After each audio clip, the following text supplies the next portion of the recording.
केंद्रीय शिक्षण मंत्री धर्मेंद्र प्रधान यांच्या राजीनाम्यानंतर उद्या होणारा ठाकरेंचा संयुक्त जो मोर्चा होता, जे शिवाजी पार्कपासून ते तिथपर्यंत चालत जाणार होते सिद्धिविनायक मंदिरापर्यंत, ते कॅन्सल करण्यात आले। मात्र जसं पत्रकार परिषदेमध्ये ठाकरेकडून सांगण्यात आले की या ठिकाणी जल्लोष असा होणार आहे, त्या संदर्भात पाहणी करतायत या ठिकाणी आमदार आहेत महेश सावंत, तसेच ठाकरेंचे पदाधिकारी आहेत, तसेच मनसेचे पदाधिकारी, त्यांच्या वतीनं पाहणी करण्यात येते। आणि आपण महेश सावंत यांच्याशी बातचीत करणार आहोत। नक्की उद्याचं स्वरूप कसं असणार आहे, काय उद्याचं प्लॅनिंग आहे? जी काय गेली दीड महिना विद्यार्थी एक मागणी करत होते की शिक्षण मंत्र्यांचा राजीनामा द्या, राजीनामा घ्या, परंतु सरकारला वेळ नव्हता त्यांच्याकडे बघायला। सरकार आपल्या फॉरेनच्या व्यस्त कामामुळे त्यांना मुंबईमध्ये किंवा भारतामध्ये, महाराष्ट्रामध्ये, इतर राज्यामध्ये काय सुरू आहे त्यांचं काही देणं घेणं नव्हतं। परंतु विद्यार्थ्यांची ताकद, तरुणाईची ताकद जेव्हा त्यांनी बघितली, रस्त्यावरती उतरले तरुणाई आणि त्याला जोड दिले महाराष्ट्राचे दोन नेते उद्धव साहेब आणि राजसाहेब यांनी जेव्हा रस्त्यावरती उतरले, त्यानंतर सरकारची टरकली आणि ते म्हणाले की विद्यार्थी एका बाजूला आणि राजकीय दोन नेते हे एका बाजूला आहेत। तर त्यांच्यामुळे त्यांच्यावर जो दबाव आला कालचा त्यांनी बघितला, ते तिरंगा रॅली, म्हणजे आपण तिरंगा रॅली म्हणण्यापेक्षा जे आपण सॅल्यूट केलं, आपली वंदे भारत किंवा वंदे मातरम आपण जनगण राष्ट्रगीत म्हटलं, त्याच्यावरती त्यांना समजले की तरुणाची ताकद आता वाढलेली आहे, त्याला कुठेतरी एक नेतृत्व मिळालं आदित्य साहेबांनी, अमित ठाकरे साहेबांसारखा।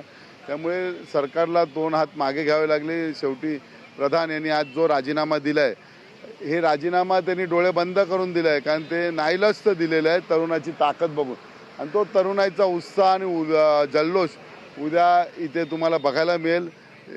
उद्या सगळे तरुण मंडळी काहीतरी वाजत गाजत येणारच। त्यांचे ते बोर्ड नुसतं अजून धर्मेंद्र प्रधानाचा राजीनामा घेऊन देश सुधारणार नाही।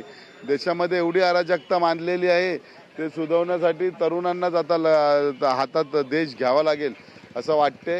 आणि त्याप्रमाणे तरुणांनी चांगली आपली ताकद दाखवली। एक शेवटी बघा, जय जय महाराष्ट्रामध्ये तुम्ही तो वाक्य म्हटलं, दिल्लीचे तख्त राखतो तो महाराष्ट्र माझा, तसाच महाराष्ट्राच्या बछड्याने दिल्ली आदरवून टाकले। उद्या किती वाजता हे होणार आहे? स्टेज कुठं असणार आहे? कशा प्रकारचं नियोजन असणार आहे? कोणत्या ठिकाणी हे संपूर्ण होणार आहे? आपण जिथे उभे इथे स्टेज येणार आहे। स्क्रीन लागतील, 4-5 स्क्रीन लागतील। स्टेज या ठिकाणी अच्छा, मधोमध स्टेज असणार आणि स्क्रीन लागतील, स्पीकर लागतील आणि हाच रस्ता, ही गल्ली असं एवढं। म्हणजे पेट्रोल पंपाच्या समोरचं स्टेज लागणार आहे या ठिकाणी मधोमध। तुम्ही या ठिकाणी पाहता की याच ठिकाणी मधोमध असा स्टेज लागणार आहे आणि दोन रस्ते जे आहेत ते या ठिकाणी जे आंदोलक असतील, जे जल्लोष करण्यासाठी त्यांचे ठेवले जाणार आहेत।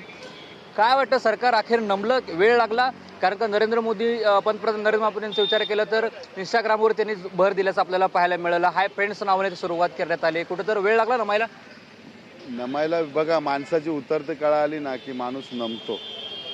आणि माणसानी जेव्हा आपली चांगली परिस्थिती असतो त्याचा उद्रेक करायचा नसतो, त्यांनी उद्रेक केला, त्यांनी कोणाला मानलाच नाही। न्यायव्यवस्थेला मानलं ना, न्यायव्यवस्था पण त्यांनी घरात ठेवली। अशा प्रकारेच देशाचा सर्वोच्च स्तंभ न्यायव्यवस्था आहे।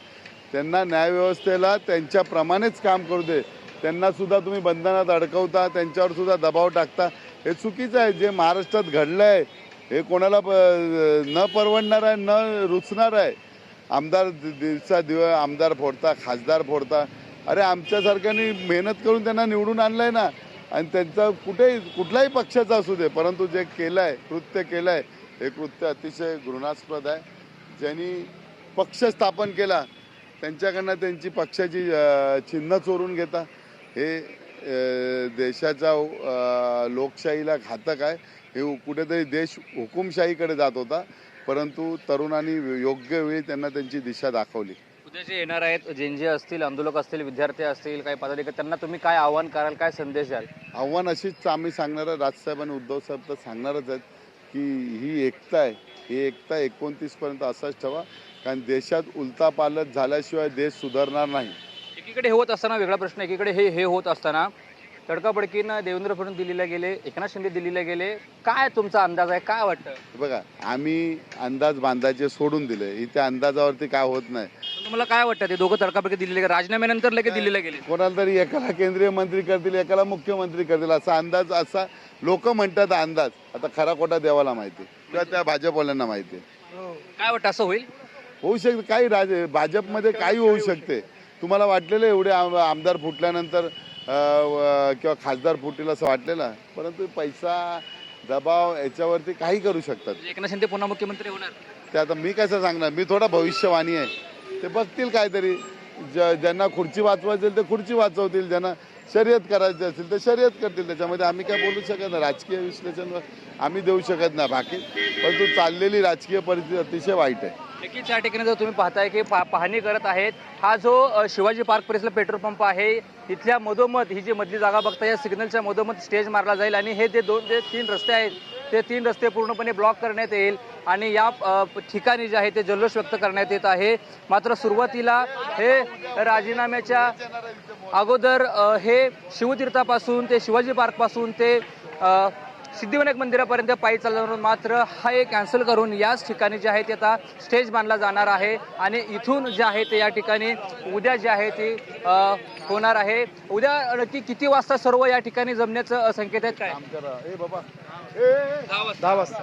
उद्या जे आहे ते आता 10 वाजल्यापासूनच या ठिकाणी आंदोलक असतील विद्यार्थी येण्यासाठी सुरुवात झालेली आहे. हा जो तुम्ही पाठीमागचा रोड बघता की समोरच शिवतीर्थ आहे, राज ठाकरे यांचं निवासस्थान आहे, त्याच्या समोरच हे पेट्रोल पंप आहे आणि याच ठिकाणी जे आहे हा स्टेज बांधला जाणार आहे आणि हे जे उद्या जल्लोष होणार आहे तो जल्लोष याच ठिकाणी पार पडणार आहे. त्यामुळे आता आव्हान जरी केलं असलं तरी उद्याचा हा जल्लोष कसा पार पडेल आणि कशा प्रकारे त्यांची उपस्थिती हे पाहणं महत्त्वाचं असणार आहे. कॅमेरामॅन कृष्णासोबत रणजित इंगळे, TV9 मराठी, मुंबई.